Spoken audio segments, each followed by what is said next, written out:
Good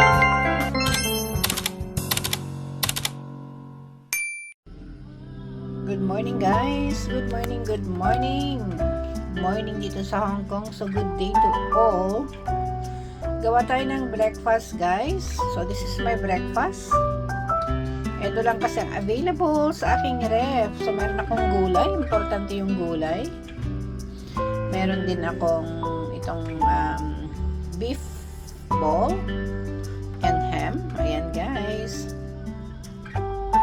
At syempre, ako yung gagawa ng pansit guys. Ito, merong nakapack dito na nabibili dito sa Hong Kong. Ayan.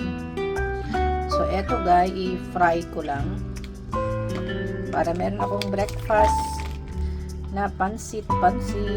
Ayan guys. So, etong aking kasangkapan guys, simple. Lalagyan ko na lang siya ng pangpalasa guys. Ang ginagamit ko guys, ito binibili ko. Etong Nor guys, ayan. Pangpalasa. Ayan. Lagyan ko na lang ng konti, although ito pang ano yan, pang noodle soup, ganon. Lagyan ko na lang ng konti. Para may lasa guys.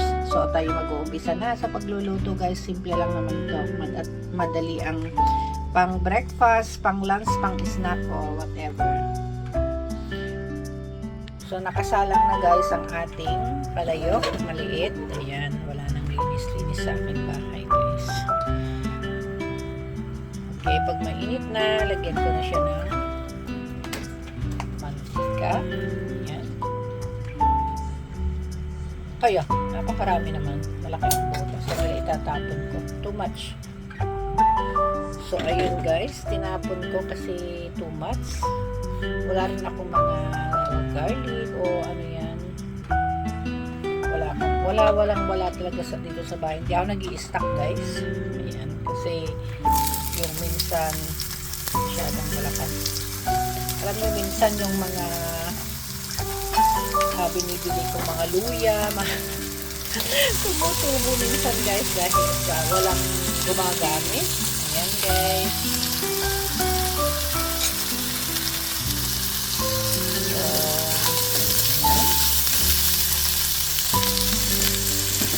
Diba? Luto.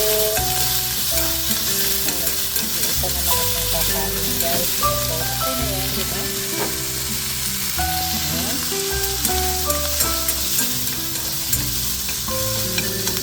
So, pwede ko na ilagay yung gulay.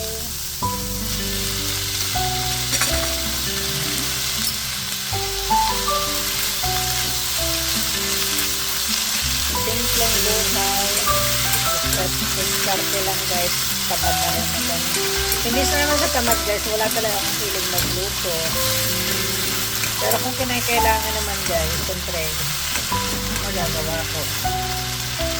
Ayan. So, lagyan ko ng konti ito. Diba yung sabi kong pampalasa para matinayin ko. Ayan. Lagyan ko na rin yung noodles habang may tubig yung ating gulay.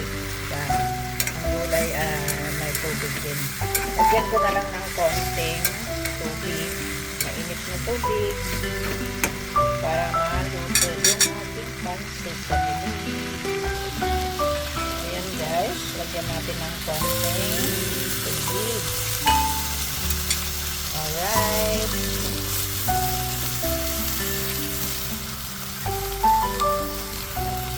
Ayan. Kumukulo na. Walang kamanti-mantika. Kasi kanina diba tinapon ko. Hindi tayo pwedeng masyadong magalay ng maraming mantika.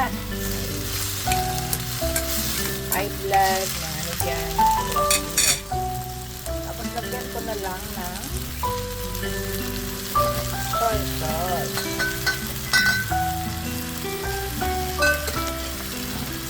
Natin guys ng soy sauce. Konti lang. Pangpakulay. At pangpalasa. lasa. Kasi may lasa na yan, guys. Okay na yan.